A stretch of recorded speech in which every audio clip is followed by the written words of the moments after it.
पिछली क्लास की तरह ये क्लास भी आपकी हिंदी भाषा की उत्पत्ति एवं विकास से संबंधित प्रश्न जितने हो सकते हैं उनको हम यहाँ देखेंगे। और ये क्लास जो है आपकी तीसरी क्लास है हिंदी की। और उस क्लास में हमने क्या कि जितने प्रश्न थे किस पे, आप पश्चिमी हिंदी और जो खड़ी बोली जिसके अंतर्गत आती है उपभाषा है वो, उससे रिलेटेड जितने प्रश्न थे उनको हम वहाँ बहुत ठीक ढंग से किए थे और प्रयास करते हैं कि जितने बचे हुए क्वेश्चन हैं इस क्लास में उसको समेटने की। तो चलिए 41वें क्वेश्चन के साथ शुरुआत करेंगे। और मैं फिर से कहूँगा जो भी लोग चैनल पर नए हो या पहली बार आए हो चैनल को सब्सक्राइब करेंगे, साथ ही बेल आइकन प्रेस करें और अपने सभी साथियों को उस क्लास को शेयर करिए। क्वेश्चन नंबर 41 जो कह रहा है कि झांसी, जालौन, हमीरपुर में कौन सी बोली प्रचलित है। आपके सामने चार ऑप्शन है, बुंदेली है, कन्नौजी है, ब्रजभाषा है और मालवी है। तो अगर इन ऑप्शन के माध्यम से बात करें तो आपको पता होना चाहिए कि जो झांसी है, जालौन, हमीरपुर है, ये आपके बुंदेली के अंतर्गत आते हैं और बुंदेलखंड की बोली है। कहाँ की है? बुंदेलखंड की। तो इसमें जो प्रमुख रूप से जो शहर आते हैं वो आते हैं झांसी है, जालौन है, हमीरपुर है और ग्वालियर है। ग्वालियर इसका मतलब मध्य प्रदेश। तो जो मध्य प्रदेश से तटवर्ती इलाके हैं, यानी कि जो बॉर्डर के टच कर रहे हैं, तो उसके जो आसपास के जो इलाके हैं वहां जो है प्रमुख रूप से ये बोली जाती है बुंदेली, जो बुंदेलखंड की प्रमुख बोलियां हैं। तो इसको आपको अगर टिक करना है तो आप इसमें जो है बुंदेली टिक करेंगे, आपको ए ऑप्शन टिक करना पड़ेगा। और चलते हैं नेक्स्ट क्वेश्चन पे।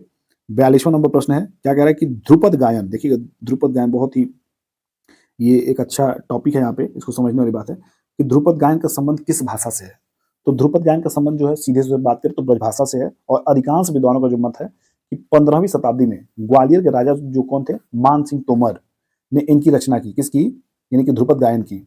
और इतना तो निश्चित रूप से कहा जा सकता है कि राजा मान सिंह तोमर ने ध्रुपद के प्रचार प्रसार में महत्वपूर्ण योगदान दिया है। क्या दिया? महत्वपूर्ण योगदान दिया उनके प्रचार प्रसार में। तो जो आपका ध्रुपद गायन का संबंध जो था वो किससे हो जाएगा? वो ब्रजभाषा से हो जाएगा। किससे? ब्रजभाषा से। नेक्स्ट की बात करें 43 नंबर प्रश्न की, दिया कि सही युग्म चुनिए। और सही युग्म आपको चुनना है कि जिस जो भाषा दिया है, पश्चिमी हिंदी के सामने आपकी खड़ी बोली है जिसको कौरवी भी कहते हैं। ए ऑप्शन आपका बी है बिहारी हिंदी यानी कि मारवाड़ी, इसमें हाइफन आपका यूज है, ये ध्यान दीजिएगा। और सी आपकी पूर्वी हिंदी गढ़वाली और डी है पहाड़ी हिंदी बघेली। तो इनमें से सही युग्म जो आपकी वो पश्चिमी हिंदी ही होगी। और पश्चिमी हिंदी की जो उपभाषा है वो खड़ी बोली है और उसको कौरवी भी कहते हैं। और ये जो प्रश्न पूछा गया है ये आपसे टीजीटी परीक्षा 2009 में पूछा गया प्रश्न है। इसको आप अगर चाहें तो आप इसको इम्पोर्टेंट करके आप जो है इसको आप टिक कर सकते हैं, या आपसे प्रश्न पूछा सकता है। नेक्स्ट की बात करें 44 नंबर का प्रश्न जो है आपसे दिया है कि खड़ी बोली वो ब्रजभाषा किस उपभाषा के अंतर्गत आती है। खड़ी बोली वो ब्रजभाषा किस उपभाषा के अंतर्गत आती है। तो आपको पता होना चाहिए पश्चिमी हिंदी। क्या है? पश्चिमी हिंदी। किससे? पश्चिमी हिंदी। नेक्स्ट की बात करें 45 नंबर की, दिया कि इनमें से कौन पश्चिमी हिंदी की बोली नहीं है। इनमें से कौन पश्चिमी हिंदी की बोली नहीं है। तो आपके सामने ऑप्शन है बघेली, ब्रजभाषा, बुंदेली और कन्नौजी। तो सबसे पहले अगर हम ब्रज की बात करें तो ब्रजभाषा आपकी पश्चिमी है, कन्नौजी भी आपकी पश्चिमी है और बुंदेली भी आपकी पश्चिमी है। देखिए ये तीनों आपके पश्चिमी में है। और हम इसकी बात करें, ये प्रश्न देखिए कहाँ का पूछा गया है, यानी कि दिल्ली केंद्रीय विद्यालय यानी कि पीजीटी में 2015 पूछा गया है। आश्रम पद्धति जो है प्रवक्ता है यानी कि लेक्चरर पद के, उसमें 2012 पूछा गया है। पीजीटी 2011 में और टीजीटी 2009 में, यानी कि 4 जगह ये प्रश्न रिपीटेड है। तो इसको अगर आप चाहें तो आप मोस्ट इंपॉर्टेंट की श्रेणी में आप इसको रख सकते हैं। बाकी जो है आपके ये बहुत काम आने वाले प्रश्न है। तो इनको अगर आप सही टिक करना होगा तो आपको बघेली टिक करना होगा, यानी ये ऑप्शन जो है राइट है। 46 की बात कर लें तो दिया कि निम्नलिखित में कौन सी पश्चिमी हिंदी की बोली नहीं है। निम्नलिखित में कौन सी पश्चिमी हिंदी की बोली नहीं है। तो आप अगर जान चुके हैं कि ब्रज भाषा भी है और बांगरू यानी कि हरियाणवी जिसको कहते हैं, तो हरियाणा का कुछ क्षेत्र भी जो हमारे पश्चिम उत्तर प्रदेश से लगता है, तो हरियाणवी यानी कि बांगरू, ब्रज भाषा और कन्नौजी, ये तीनों हमारे पश्चिमी हिंदी के उपबोलियां हैं। और जो हमारी उपबोली नहीं है वो हमारी डोगरी है। तो डोगरी जो हो जाएगी वो पश्चिमी हिंदी की बोली नहीं है और ये राइट ऑप्शन इसका जो है डी टिक करिएगा। अगर 47वें नंबर की बात करें तो दिया है कि निम्नलिखित में से एक पश्चिमी हिंदी वर्ग की बोली नहीं है। तो कौन सी नहीं है? अभी आप जान चुके हैं, आपको पता है कन्नौजी भी है। कौन सी है? कन्नौजी पश्चिमी हिंदी की है। आप जान गए हैं, आप ब्रज भी है और खड़ी बोली है। तो आपका बच कौन सा गया? छत्तीसगढ़ी, जो छत्तीसगढ़ की प्रमुख बोली है। 48 नंबर की बात करें तो पश्चिमी हिंदी की कितनी बोलियां हैं। तो पश्चिमी हिंदी की कितनी बोलियां हैं? तो पश्चिमी हिंदी की अगर हम बात कर लें तो पश्चिमी हिंदी में मुख्य रूप से 5 बोलियां हैं। कितनी हैं? पश्चिमी जो खड़ी बोलियां हैं पश्चिमी हिंदी, उनकी 5 बोलियां हैं। और 5 बोलियां कौन कौन सी हैं इनको मैं देखिए आप साफ साफ लिख दे रहा हूँ, जिसको आप चाहें तो आप नोट कर सकते हैं। मैं 5 को पहले टिक कर देता हूँ, फिर सारी बोलियां लिख दे रहा हूँ। हम पहले नंबर पे बात कर लें तो पहले नंबर पे आपका क्या आता है? ये आपका आता है खड़ी बोली। क्या आती है? खड़ी बोली। इसको लिखिएगा आप, खड़ी बोली, जिसको कौरवी भी कहते हैं। आप इसको ब्रैकेट में कौरवी लिख लीजिएगा। नेक्स्ट यानी कि दूसरे नंबर की बात करें तो दूसरी आपकी आती है ब्रजभाषा। क्या आती है?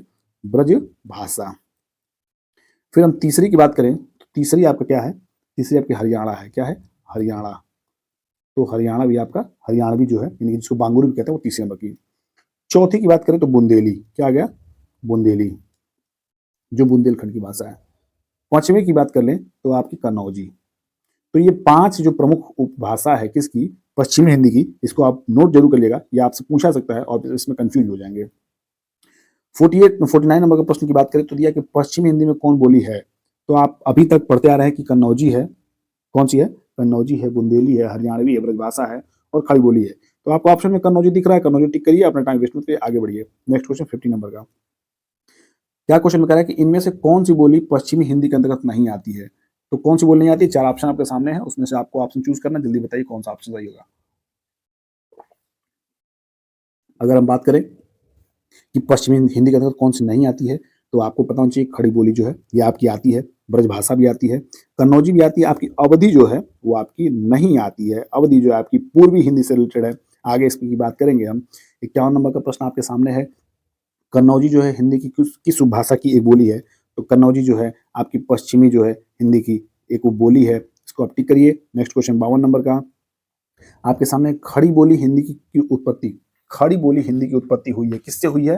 तो आप भी जानते हैं खड़ी बोली की जो उत्पत्ति हुई है वो शोरसैनी अपभ्रंश से हुई। किससे हुई है, शोरसैनी अपभ्रंश से। इसको याद रखिएगा, इसको आप नोट कर रखिएगा कि खड़ी बोली की जो उत्पत्ति हुई है वो कहाँ से हुई है, वो खड़ी बोली यानी कि पश्चिमी जो हिंदी की उत्पत्ति शोरसैनी अपभ्रंश से हुई है।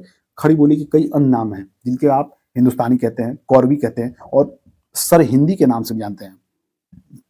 ब्रज भाषा की तुलना में यह बोली खड़ी बोली लगती है, संभवतः इसीलिए इसे खड़ी बोली कहा गया है। और राहुल संकृतायन जो प्रमुख कवि रहे हैं ने खड़ी बोली को कौरवी का नाम दिया था। यानी कि अगर आपसे पूछा जाए कि खड़ी बोली को कौरवी का जो कौरवी के नाम से जाना गया वो किसने नाम दिया था, तो आप राहुल संकृतायन वहां टिक करिएगा। एक क्वेश्चन यहाँ से भी आप तय कर सकते हैं।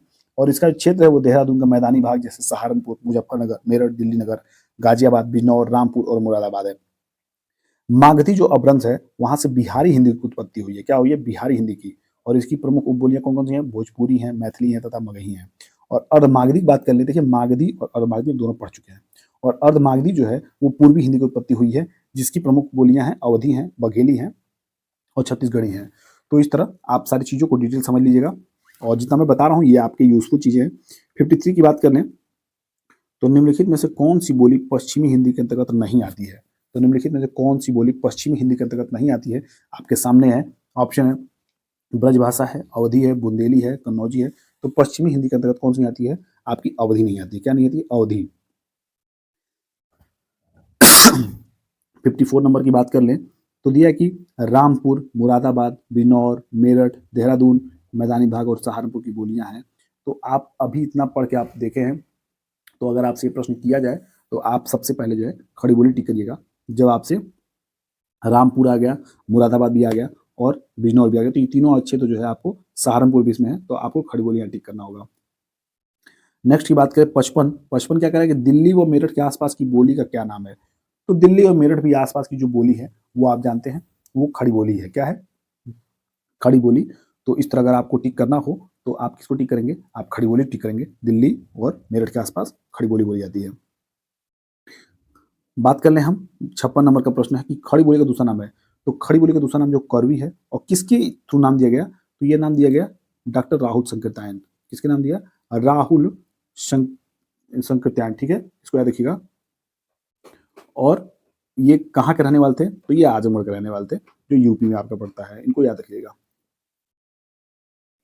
नेक्स्ट की बात करें 57 नंबर, दिया कि कौरवी भाषा का उदय किससे हुआ। कौरवी भाषा का उदय किससे हुआ, तो कौरवी भाषा किसको कहते हैं, खड़ी भाषा कहते हैं। और खड़ी भाषा किसके अंतर्गत आती है, तो खड़ी भाषा आपकी पश्चिमी हिंदी के उपभाषा में आती है। तो पश्चिमी हिंदी आपका ए ऑप्शन टिक हो जाएगा।